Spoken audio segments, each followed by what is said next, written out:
आपने बहुत सारे लोगों को यह कहते हुए सुना होगा कि सफलता हर किसी के बस की बात नहीं है।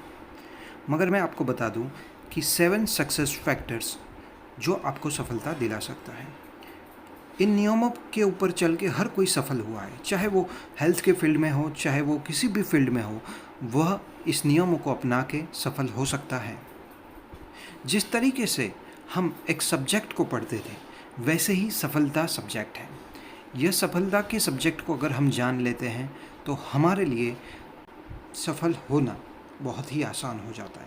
हम भी सफलता पा सकते हैं। ज़्यादातर लोग मैंने देखा है कि सुबह से लेकर शाम तक काम तो करते हैं, मगर सफलता के इस नियमों से अनजान होकर वह काम करते इसलिए रिजल्ट नहीं मिलते। तो सबसे पहली चीज़ सफलता के लिए हमें यह चाहिए कि एक स्ट्रॉन्ग बिलीफ सिस्टम, एक ऐसा बिलीफ सिस्टम चाहिए कि जिसकी वजह से हमें कंफर्म हो जाए कि सफलता मिलने वाली है। ज़्यादातर केस में ऐसा होता है कि लोगों को यह सिखाया जाता है कि आप एक बड़ा सा पोस्टर बना दो, आपको क्या चाहिए। अगर गाड़ी चाहिए या तो बंगलो चाहिए, एक बड़ा सा पोस्टर आप अपने वॉल पे लगा लो। ज़्यादातर लोग ये कर लेते हैं, मगर फिर भी सफलता इसीलिए नहीं मिलती क्योंकि मन के अंदर ये चीज़ें बैठती नहीं हैं। ऐसा लगता है कि बाहर की दुनिया अलग है और अंदर की दुनिया अलग है। इसीलिए आपको एक इमोशनली अटैच होके एक पावरफुल बिलीफ सिस्टम बनाना होगा, जिससे आपके माइंड के अंदर कंफर्म हो जाए कि नहीं, ये सफलता मुझे मिलने वाली है। दूसरा स्टेप यह है कि आपको एक गोल सेट करना होगा, क्योंकि जब तक गोल सेट नहीं है तब तक आप आगे बढ़ने वाले नहीं हो। आप हर दिशा में जाओगे, ये भी करोगे वो भी करोगे, अपनी प्रायोरिटी पता नहीं होगी।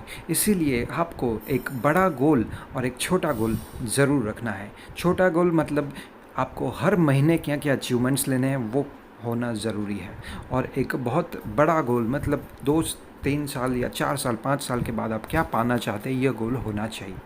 उसके बाद थर्ड स्टेप आता है और वो होता है नॉलेज। अब जिस किसी भी फील्ड में हो, चाहे वो डॉक्टर का फील्ड हो या तो इंजीनियर का फील्ड हो या तो आर्किटेक्ट हो या तो डायरेक्ट सेलिंग बिजनेस में हो, मगर आपको नॉलेज लेनी होगी।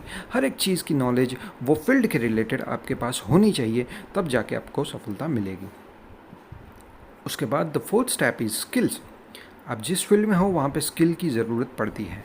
अगर स्किल्स नहीं इम्प्रूव करोगे तो सफलता मिलने वाली नहीं है, इसीलिए स्किल्स को इम्प्रूव करिए। जैसे डायरेक्ट सेलिंग की अगर मैं बात करूँ तो डायरेक्ट सेलिंग के अंदर आपको स्किल्स की ज़रूरत पड़ती है। आपको सीखना पड़ता है कि किस तरीके से लोगों को इनवाइट किया जाए, किस तरीके से लोगों से बात की जाए, किस तरीके से आपको प्लान शो करना है, किस तरीके से पब्लिक स्पीकिंग करनी है। This are the skills which are very important. उसके बाद the fifth step is powerful habits. हम जहाँ पे भी हैं वह हमारी आदतों की वजह से है। तो आदत ही है जो हमें बनाती है। सबसे पहले हम आदतों को बनाते हैं, फिर आदतें हमें बनाती हैं। तो जितने भी सक्सेसफुल लोग हैं वो लोग यह चीज़ पे बहुत बहुत बहुत कंसंट्रेट करते हैं कि उनकी हैबिट्स क्या हैं। तो आपको भी अपनी हैबिट्स बदलनी होगी। वही सारी हैबिट्स रखिए जिससे आपको सफलता मिल सकती है। उसके बाद sixth step is monitoring the system. आप जिस सिस्टम के ऊपर चल रहे हो उसको मॉनिटर करना ज़रूरी है। एक बहुत बड़े लेखक स्टीफन आर कोवी ने कहा है कि इंसान सफलता की सीढ़ी के लिए सीढ़ी के ऊपर चढ़ तो जाता है, मगर वो कभी देखता नहीं है कि यह सीढ़ी एक वही दीवार के साथ लगाई है जहाँ से उसको सफलता मिल सकती है, जहाँ पे उसको पैसों की आज़ादी मिल सकती है, जहाँ पे उसको टाइम की आज़ादी मिल सकती है। वो कभी देखने में समय नहीं निकालता। इसीलिए ज़्यादातर लोग गलत सीढ़ी के ऊपर होते हैं। इसीलिए मॉनिटरिंग करना बहुत ज़रूरी है। अदरवाइज़ तो क्या होगा कि मेहनत बहुत हो जाएगी, बहुत साल निकल जाएंगे and you are not going to reaching anywhere. And the last thing is be strong, be emotionally strong, क्योंकि आपके सपने जितने बड़े होंगे उतने बड़े चैलेंजेस आएंगे, उतने बड़े प्रॉब्लम्स आएंगे, उतनी बड़ी चुनौतियाँ आएगी, उतनी बड़ी मुश्किलें आएगी और उतने बड़े रिजेक्शंस आएंगे। और इसी रिजेक्शन के टाइम पे अगर आपने छोड़ दिया तो आप कभी सक्सेसफुल नहीं हो पाओगे। इसीलिए आपको चाहिए एक बाउंस बैक, बहुत बड़ा बाउंस बैक आपको करना होगा, और वो भी इमोशनली अटैच हुए बिना। आपको डिटैच होके काम करना होगा। आप भी इन सारे नियमों के ऊपर चल के सफलता पा सकते हो, आप भी सफल हो सकते हो। और आशा करता हूँ कि यह वीडियो आपको अच्छी लगी है।